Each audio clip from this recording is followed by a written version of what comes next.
Have you ever looked around the world and felt an unexplainable sense of unease, as if reality itself was slightly askew, as if something about your experience did not quite align with what logic and observation dictate?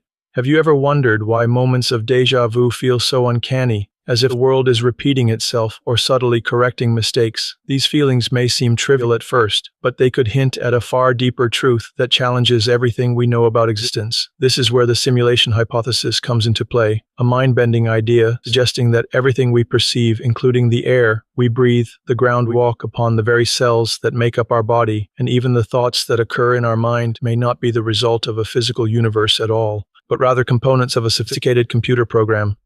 Imagine for a moment that every interaction you have, every sensation you experience, every smile and every pain is not arising from material reality, but from code running on a system far beyond our comprehension. This is not science fiction in the sense of movies or novels, but a serious philosophical and scientific proposition that has fascinated thinkers and researchers for decades. It is a theory that demands us to question the very fabric of reality and to confront the possibility that the world we inhabit is far more artificial than organic. The origins of the simulation hypothesis can be traced to a combination of philosophical reflection and technological speculation. If human beings can one day create hyper-realistic virtual worlds with digital consciousness indistinguishable from biological awareness, then it follows logically that an advanced civilization may have already done so for us. This is the essence of Nick Bostrom's trilemma, which proposes that at least one of three possibilities must be true. Either civilizations never reach the technological maturity to run ancestor simulations, or they choose not to, or we are almost certainly living in such a simulation.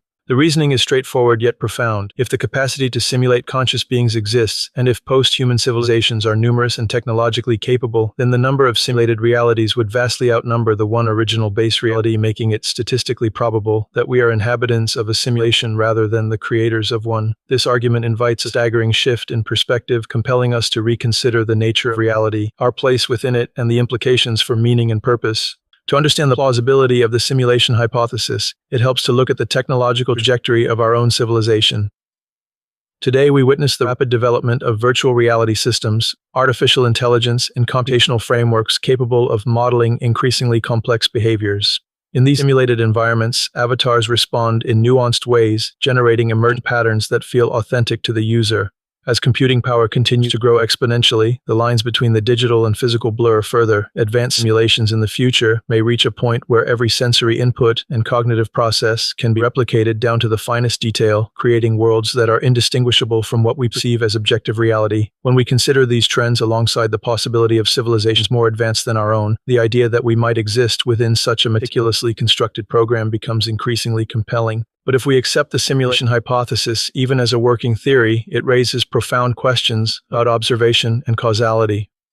How does a universe governed by code respond to consciousness?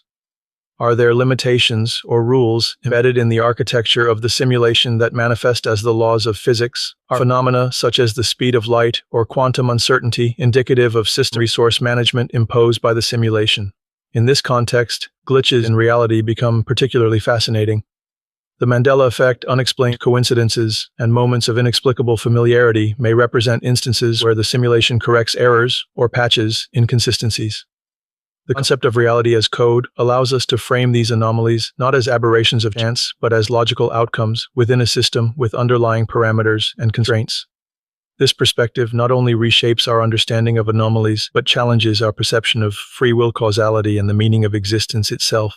Throughout human history, thinkers and mystics have speculated on the nature of reality. Many philosophical traditions echo themes surprisingly resonant with the simulation hypothesis. Eastern philosophies have long posited the illusory nature of the world, describing life as Maya or illusion. And Western philosophers like George Berkeley have suggested that the material world exists only as it is perceived by minds. These ideas converge with the modern hypothesis in suggesting that consciousness is not a passive observer of a pre-existing reality, but an active participant in constructing it. If reality itself is code, then consciousness may operate as both user and interpreter, navigating a virtual landscape with rules designed to emulate consistency, coherence, and consequence. The implications are staggering, suggesting that the very essence of our experience may be structured yet flexible, allowing for perception to influence outcomes in ways we are only beginning to comprehend. Consider also the probabilistic nature of the universe at the quantum level. In quantum mechanics, observation fundamentally alters the state of particles. Until measured particles exist in a superposition of possibilities, the act of measurement collapses these possibilities into a single outcome. This scientific principle provides an intriguing analogy for the simulation hypothesis, suggesting that reality may not exist in a determinate state independent of observers, but rather is rendered or stabilized through interactions with conscious agents. In a coded universe, this could be akin to a computer only rendering graphical details that are relevant to the user's focus, preserving computational efficiency while maintaining the illusion of continuity and solidity for all entities within the system.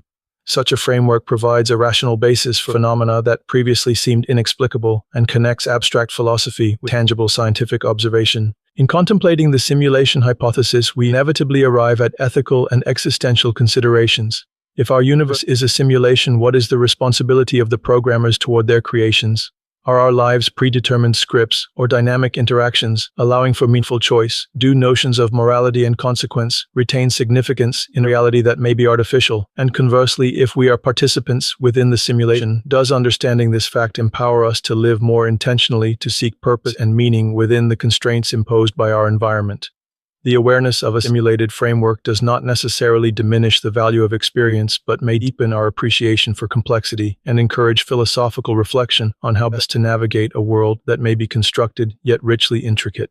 The cultural resonance of the simulation hypothesis is also noteworthy. Popular media such as The Matrix have introduced audiences to the idea of reality as a digital illusion, blending philosophy with narrative drama. The fascination with virtual worlds and artificial intelligence reflects a collective curiosity about the boundaries of consciousness and the limits of perception. As our own technological capacity expands and immersive experiences become commonplace, we gain both a window and a mirror, highlighting how easily the mind can be convinced of reality and how convincing simulated experiences can replicate emotional and cognitive engagement. This cultural dialogue reinforces the plausibility of simulations, not merely as speculative fiction, but as a conceptual framework for understanding the universe. Finally, the simulation hypothesis challenges our conventional understanding of existence, encouraging active exploration and inquiry. It invites us to question not only what is real, but how reality is constructed, what forces shape our perception, and whether awareness itself can alter outcomes. The hypothesis intersects science, philosophy, and technology in ways that provoke curiosity, imagination, and contemplation. It is a lens through which we may view everything from the laws of physics to personal experience, raising questions that are intellectually exhilarating and deeply personal. It suggests a universe that is at once deterministic and flexible, designed yet interactive, prompting reflection on identity, purpose, and the nature of consciousness as both observer and participant in an expansive and potentially artificial cosmos.